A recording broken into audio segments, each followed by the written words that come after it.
Can you pretend to be my wife for 1 week?" He, CEO, millionaire single dad, begged the stranger to save his daughter's birthday. It was a rainy afternoon in downtown New York. Light droplets slid down the glass windows of a quaint little bakery nestled on a corner street. Inside, the smell of warm cinnamon rolls and fresh vanilla filled the air.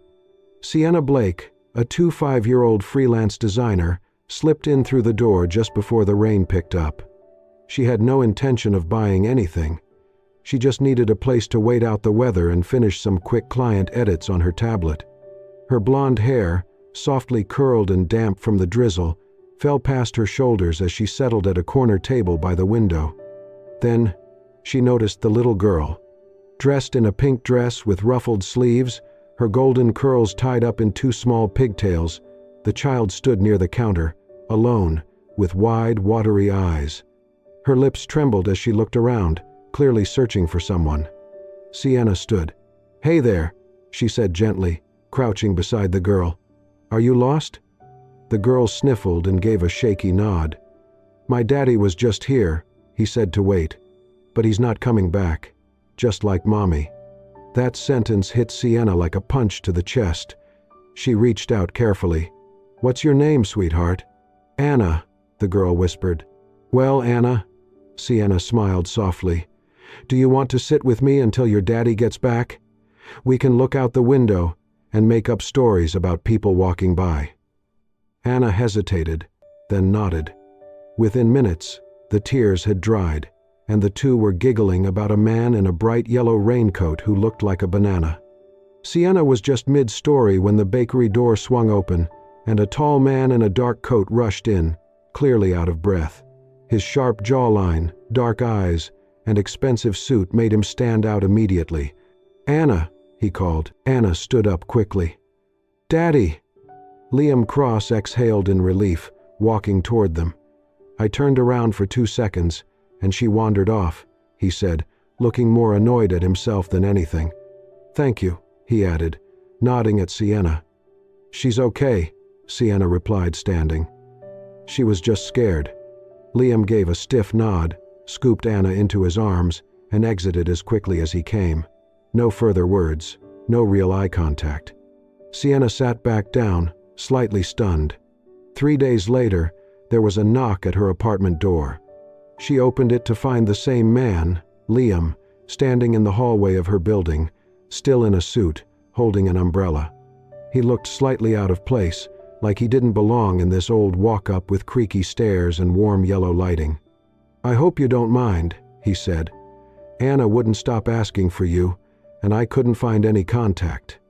I asked around at the bakery, and one of the staff mentioned your business card on the counter. May I come in?" Sienna blinked. Sure." He stepped inside. She motioned toward the small dining table. "I'll make it quick," Liam said, folding his hands. "It's Anna's birthday next week.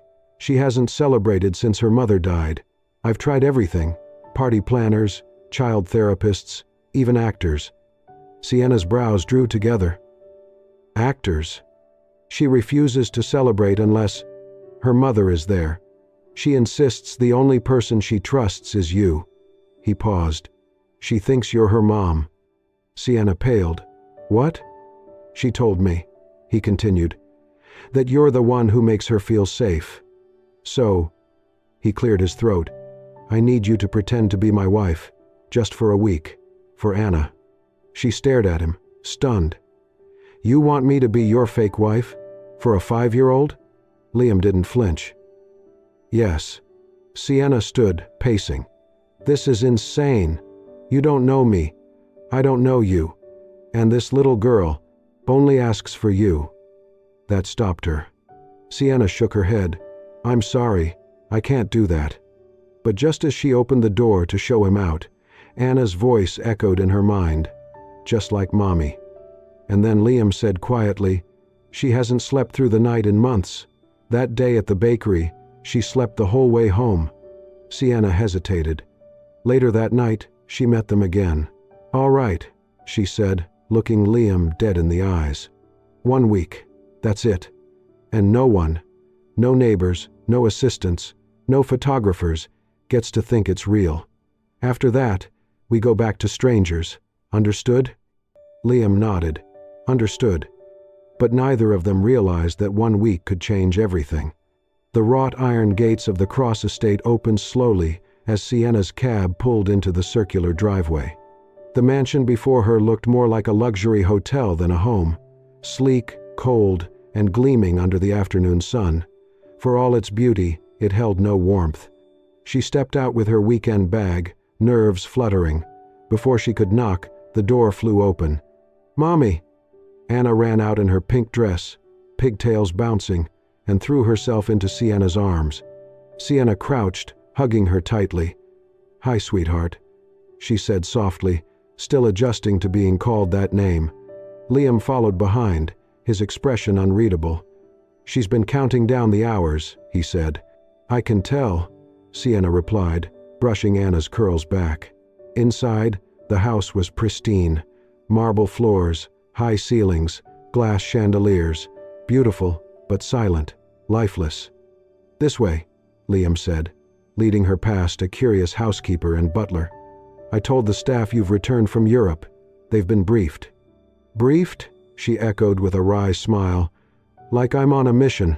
He allowed a faint smirk. "In a way." As they reached the guest wing, Liam's assistant, Rebecca, sharp-eyed and brisk, appeared. "Mrs. Cross," she greeted, offering a firm handshake. "Welcome back." Sienna took it, masking her discomfort at the title. "I've prepared the rooms," Rebecca continued. "Would you prefer the master suite with Mr. Cross or a separate one?" The silence stretched. Sienna opened her mouth. Liam cleared his throat. "Separate is fine." "Very good," Rebecca replied smoothly, though Sienna caught a flicker of suspicion. Once alone, she glanced at Liam. "We should work on our backstory." He sighed. "Agreed." That evening, they sat in the sleek kitchen going over their fabricated love story, how they met, when they got engaged, why she'd gone abroad. It felt surreal, rehearsing a romance that had never existed. "Favorite memory together?" Liam asked, reading from a list on his phone. Sienna leaned her chin on her hand. "Maybe the time you hired me to lie to everyone you know?" He actually laughed. "Fair." They were still practicing when Anna bounded in with a mixing bowl. "Can we make cookies? Like before?" Liam raised a brow. "We did that?" Sienna smiled. "Apparently, we're great bakers." Soon, the kitchen transformed. Flour dusted the counters, chocolate chips scattered, and laughter echoed. Sienna taught Anna to crack eggs, while Liam fumbled but tried. Later, Sienna read Anna her favorite book in bed. Liam watched from the doorway, arms folded, expression soft. After Anna fell asleep, he walked Sienna to the hallway. "She's calmer with you than I've seen in a long time," he said quietly. "Even more than with me." "She loves you, Liam," Sienna said gently. "But I think she's not sure how to connect." He didn't respond, but his eyes gave away more than his words ever had. The next few days blurred the lines further. At breakfast, Anna laughed so hard she spilled her juice. Liam wordlessly cleaned it up. At night they watched movies until Anna fell asleep curled between them. What began as fiction started to feel strangely real. Sienna noticed Anna would glance at Liam before hugging him, unsure if it was allowed. She gently bridged the gap, suggesting Liam read bedtime stories or letting Anna pull him into playtime. One evening, after Sienna tucked Anna in, Liam spoke from the door. "Thank you." She turned. "For what?" "For going beyond what I asked." She smiled. "I didn't know how to fake being a mom, so I stopped trying." Their eyes locked, and something shifted between them. Not attraction, not admiration, respect, understanding. The boundary between acting and truth was beginning to fade. By the end of the third day, the Cross Mansion didn't feel as cold anymore. Not because of the weather, but because of the subtle shifts that had taken root within its walls. Sienna had expected this arrangement to be awkward, maybe even exhausting. But what she hadn't expected was Liam Cross. He was still reserved, still quiet in that deliberate way that made him hard to read. But when he was with Anna, really with her, something changed. His movements softened, his eyes lingered. He knelt to tie her shoes without a second thought, cut her toast into stars, and made sure her nightlight was working every evening. One night, Sienna walked into the living room to find Liam carefully braiding Anna's damp hair after her bath, his brows furrowed in concentration. "She says this is how you do it," he murmured without looking up. "She's got high standards," Sienna replied with a smile. "She gets that from her mother." It was the first time he'd mentioned his late wife out loud. Sienna paused, sensing the weight behind the words. "She must have been amazing." "She was," he said simply. And that was all. Later that evening, after Anna had gone to bed, Sienna wandered the halls looking for a glass of water. She followed the faint sound of music, soft, wistful notes drifting from the parlor. She stopped at the doorway. Liam was at the grand piano, his back to her, fingers moving effortlessly across the keys. The melody was haunting, beautiful, something classical, though touched with something personal. Regret, longing, memory. He played with his eyes closed, completely unaware of her presence. Sienna stepped into the room quietly and sank into an armchair in the corner, her breath catching in her throat. When the final note faded, Liam sat still for a long moment. Then he spoke without turning. "You play?" he asked. "Not like that," she replied softly. "I didn't know you could. It was my life once," he said, "before I became this." She waited. "My wife used to say I was a different person when I played, softer. Maybe that's why I stopped." "You haven't lost that softness," Sienna said before she could stop herself. Liam turned, finally meeting her gaze. "You see it?" he asked, almost like he didn't believe it. "I do." A silence stretched between them, not heavy, but charged. Then he stood, walked over, and leaned on the back of the chair opposite her. "If this were real," he said suddenly, "if all of this weren't just an arrangement, how would you feel about it?" Sienna blinked. "What?" "If we weren't pretending, if you were really my wife, Anna's mother." She opened her mouth, but no words came out. Her heart thudded against her ribs. The question wasn't part of the script, not part of the deal. She started, then looked away. "I'd say we're getting off topic." Liam chuckled under his breath, but there was sadness in it. "I'm sorry," he said. Sometimes it feels too easy, too real." Sienna stood up gently. "That's dangerous, Liam." He nodded. "I know." She walked past him toward the hallway, needing space, needing clarity. But just before she turned the corner, she glanced back. He hadn't moved. That night, Sienna lay awake in the guest suite, staring at the ceiling. Anna's soft snores echoed faintly through the baby monitor beside her. She thought about the music, the question, the way Liam had looked at her, not like a man acting, but a man wondering if something he lost long ago could ever return. She had promised herself this would stay fake, but her heart was no longer following the rules. By the end of the week, Sienna was no longer just the woman pretending to be Liam Cross's wife. Not in the eyes of neighbors, not in the eyes of the school community, and especially not in the eyes of one 5-year-old girl who now told everyone, "My mommy came back from Europe." And oddly, not even in Sienna's own reflection. Each day, the act blurred further into something softer, less constructed, more real. She woke up earlier just to help Anna with breakfast. She stayed later after bedtime, sipping tea in the kitchen, while Liam worked nearby in silence that no longer felt awkward.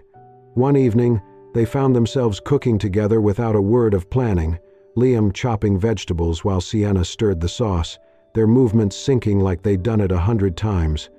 Anna danced between them, twirling in her pink dress, declaring it a family dinner night. It should have felt like a performance, but it didn't.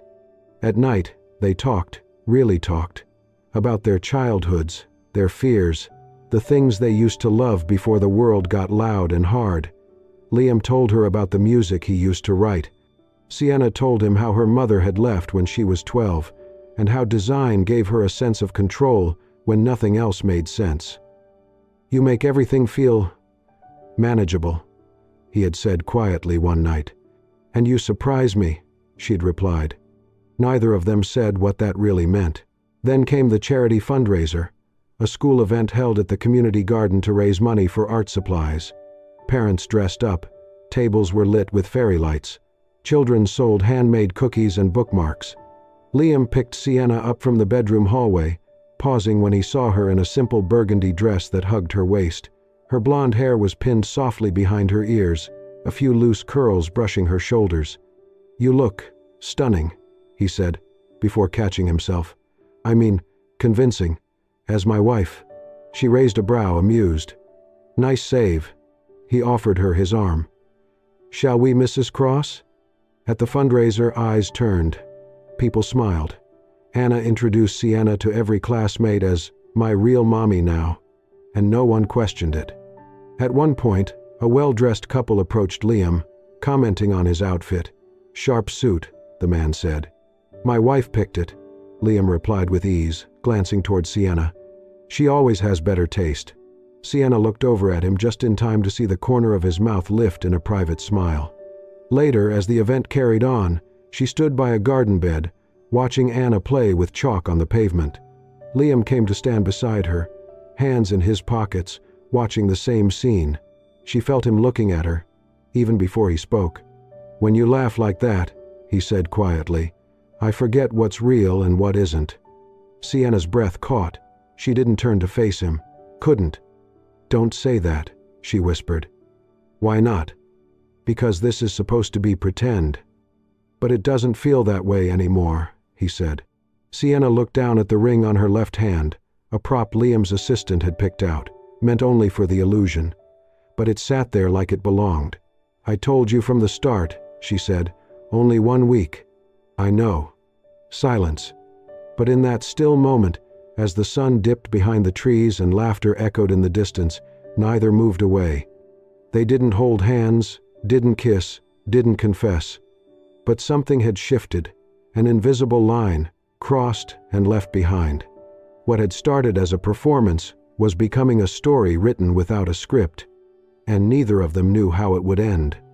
The cracks began with a flash, an accidental photo snapped by a passing paparazzo outside the community fundraiser. The image wasn't remarkable at first. Liam and Sienna laughing, walking side by side, Anna swinging between them, pink dress flying. But the next day, things shifted. A gossip blog released an article. "Is Liam Cross's new wife just a well-planned illusion?" It was filled with vague suspicions and anonymous sources, but one detail stood out. An image of a document, blurry but unmistakably showing Sienna's real last name, Blake. It had been captured unknowingly when Sienna opened her bag during the event, a sliver of her ID exposed to the camera's lens. The internet did the rest. By afternoon, forums were flooded with speculation. Liam Cross had hired a woman to play his wife. Some said it was a PR move. Others believed it was a cover for a secret scandal. Then it got personal. A woman named Monica Vale, now a senior PR executive at a rival tech firm, posted a thinly veiled anonymous tip about Sienna. She had known Sienna briefly from college, just enough to piece together truths and twist them into headlines. "It's not love, it's leverage." She was struggling financially before this. Wouldn't be the first time someone pretty tried to climb her way up. The story spread like wildfire. When Sienna saw her name trending, her breath left her lungs. She stood in Liam's home office, holding her phone in disbelief. Across the room, Liam read the same news from his laptop, his jaw tight, eyes stormy. Sienna was the first to speak. "This is bad. It's going to affect Anna, the company, everything." Liam looked at her. "I can shut this down. I have lawyers, media contacts. It'll pass." "But it won't," she said quietly. "Because some of it looks true." "It's not." "It feels true," she replied, voice cracking. "Liam, I agreed to pretend to be your wife. That's exactly what I am. And now the world knows." They didn't notice Anna standing outside the room until it was too late. Sienna's voice had risen. "We should have stopped before it got this far." Then came the tiny voice. "Why would you stop?" They both froze. Anna stood in the doorway, her small hands balled into fists, her cheeks flushed. "I heard you," she said, trembling. "You said you're not really my mommy. You're leaving, aren't you?" Sienna's knees gave way as she rushed to Anna. "Sweetheart, no, listen." Anna stepped back. "I do not want you to go. You are my mommy." The tears came too fast. Sienna pulled Anna into her arms and held her tight, burying her face into the child's curls. "I did not mean to hurt you," she whispered, barely able to breathe through her sobs. "I love you so much." Liam stood still, shaken in a way he hadn't been since the day his wife died. He had tried to keep Anna safe. He had tried to stay guarded. But watching his daughter break like that, he realized the truth had come too late. The lie they had built wasn't just theirs anymore. It belonged to a little girl who had opened her heart fully, believing the family around her was real. Later that night, Sienna packed a bag. She did not say much to Liam. She could not trust herself to look at Anna again without crying. "I need to go," she said simply. "For her sake, for yours." But when the door closed behind her, silence wrapped the house like a storm waiting to break. The fairy tale was over, and the cost of pretending had never felt so painfully real. The house was quiet again, too quiet. Since Sienna left, Liam had thrown himself into work with machine-like efficiency. Meetings, emails, press calls. The media storm around the fake wife scandal had begun to fade, thanks to his legal team and a carefully released statement. But the silence inside the house never faded. Anna no longer ran through the halls with pink ribbons bouncing in her hair. Her drawings no longer included rainbows or smiling stick figures holding hands. She asked fewer questions. She smiled less.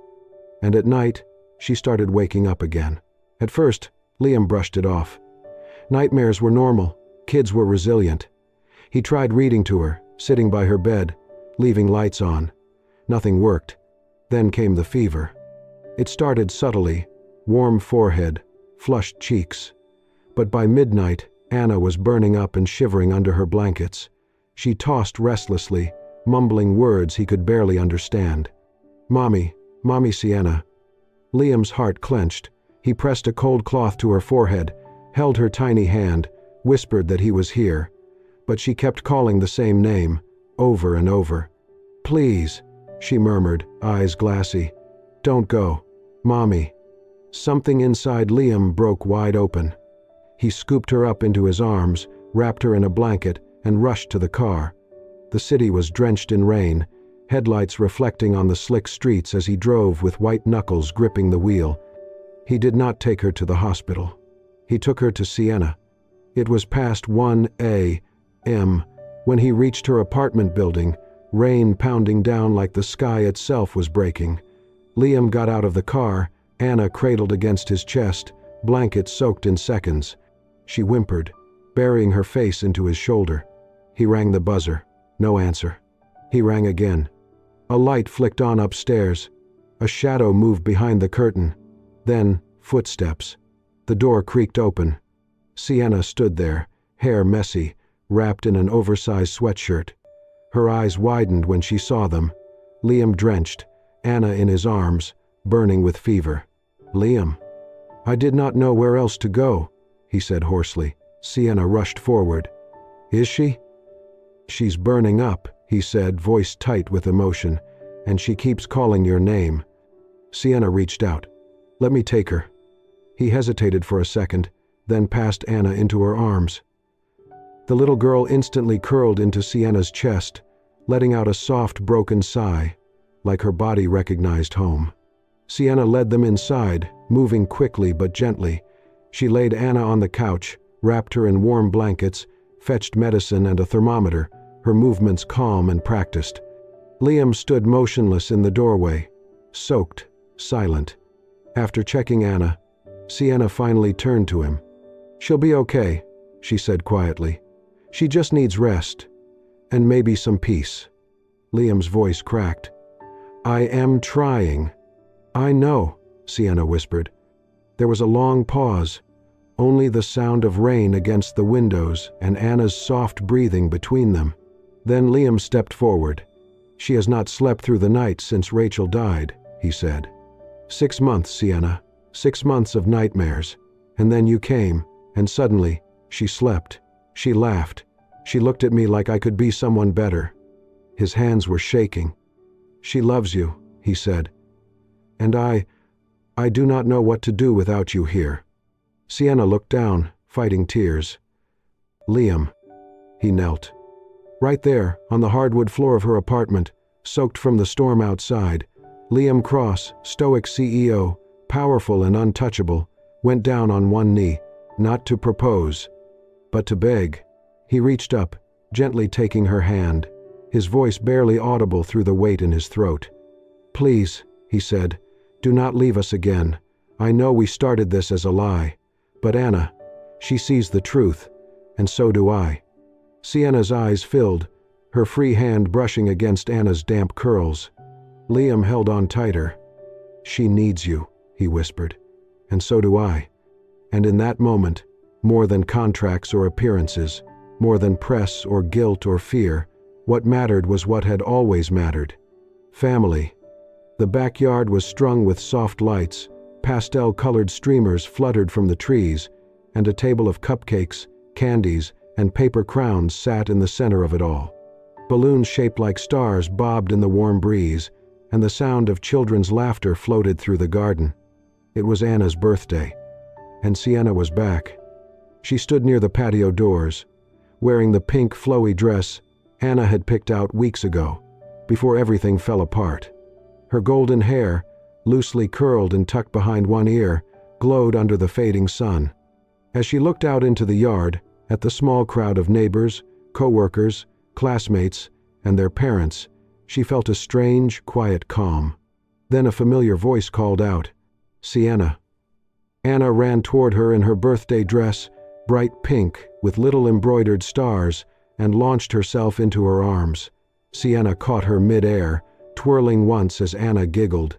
The little girl hugged her tight, resting her head on Sienna's shoulder like she had never left. "I missed you," Anna whispered. "I missed you more," Sienna replied softly. From a distance, Liam watched. His eyes never left the two of them. Dressed in a white shirt with sleeves rolled, no tie, and a gentle smile that rarely appeared before this chapter of his life, he looked less like a CEO tonight and more like a man who had finally come home. As the sun dipped lower, the party settled into soft music and friendly chatter. Liam gathered everyone near the garden's center, where a low platform had been set for cake cutting. Anna stood between her father and Sienna, grinning, cheeks flushed with excitement. "Before we blow out candles," Liam said, stepping forward with a mic, "I just want to say thank you. Thank you all for being here to celebrate Anna. She is the bravest, kindest, most magical 5-year-old I've ever known." Anna beamed. Liam glanced toward Sienna, then back at the guests. "There's something else," he said, his voice lowering a little, steady but sincere. "Some of you may know that this year has been different for us. We've had change, loss, and the unexpected." He paused. Everyone was listening now. "Earlier this year, I asked someone for a favor. I asked her to pretend, to be part of something that wasn't real. But what none of us expected was how real it would become." Sienna looked up, surprised. Her hands froze on the edges of the cake platter. Liam stepped off the platform and walked toward her. "I told her it would only be 1 week, just 1 week of pretending, but 1 week wasn't enough. Not for me, not for Anna." The guests grew quiet. He stopped in front of her, gaze steady and open. "Because 1 week wasn't enough for Anna to stop calling you Mommy, and it wasn't enough for me to stop calling you the love of my life." Sienna's breath caught in her chest. Then Anna's voice broke through the hush, high and happy. "She's really my mommy now." Laughter rippled through the crowd, some guests dabbing tears, others clapping gently. Sienna looked down at Anna, who was now bouncing with joy, then back at Liam. Her eyes shimmered. "I was never pretending," she whispered. Liam reached for her hand, intertwining his fingers with hers. "Neither was I." The candles were lit. Anna closed her eyes and made her wish, though in her heart she already had it all. As the flame flickered out and cheers erupted, Sienna leaned in and pressed a soft kiss to Liam's cheek. And this time, no one was acting. The garden had never looked more beautiful. Soft white petals floated down from an arch woven with lilies and baby's breath. Rows of wooden chairs lined the path, their ends tied with silk ribbons in pale rose. Twinkling lights wrapped around the trees, casting a golden hue over the small gathering of close friends, family, and neighbors. It was intimate. It was peaceful. It was exactly what Sienna Blake had once dreamed of and never believed she would have. 1 year had passed since Anna's 5th birthday, and now, in the same backyard where it all began, she stood beside Liam Cross, no longer pretending. Anna, now 6, wore a tiny blush-colored dress that swayed with every bounce of her step. She had insisted on being the flower girl and the maid of honor. With a basket of petals in one hand and a proud smile on her face, she skipped down the aisle, tossing flowers in all directions, giggling as guests laughed gently. Sienna waited under the arch. Her blonde hair swept into soft waves that shimmered in the light. Her dress was simple, elegant, with a satin ribbon at the waist, picked by Anna, of course. Then came the sound of piano. Not a recording, not a hired musician. It was Liam. He sat at a white baby grand, placed under a tree, playing the melody he had written for her. It was the same melody she had first heard that quiet night, when he had played Anna to sleep. Only now, it was fuller, richer, with new notes, notes of hope, of healing, of home. When he reached the final chord, he stood, buttoned his jacket, and walked down the aisle to meet the woman who had turned his house into something more than walls and glass. Their vows were not long. Sienna went first. When we met, we made a deal to pretend. But somewhere between bedtime stories and birthday candles, we stopped acting. We became something real. And standing here now, I know that every twist of fate brought me to the only place I was ever meant to be, right beside you. Liam's voice was quiet, steady. You were never part of the plan. And yet, somehow, you became the best thing I never saw coming. You didn't just love my daughter, you taught me how to love again. You turned a house full of silence into laughter. From day one, you were real to us, and I swear to spend every day proving I was worth that gift. They turned to Anna, who stood between them, eyes shining. Liam knelt, taking her hand in his. Daddy's never going to let anyone leave you again, not even Mommy Sienna. Anna threw her arms around both of them. I have a real mommy now, she cried. The guests clapped, some with tears in their eyes. As the officiant declared them husband and wife, the three of them walked hand in hand down the aisle. The sun dipped behind the trees, casting everything in a golden glow. And Anna, pink dress fluttering, curls bouncing, twirled, jumped, skipped between them, her laughter echoing like music. No more pretending. Just love.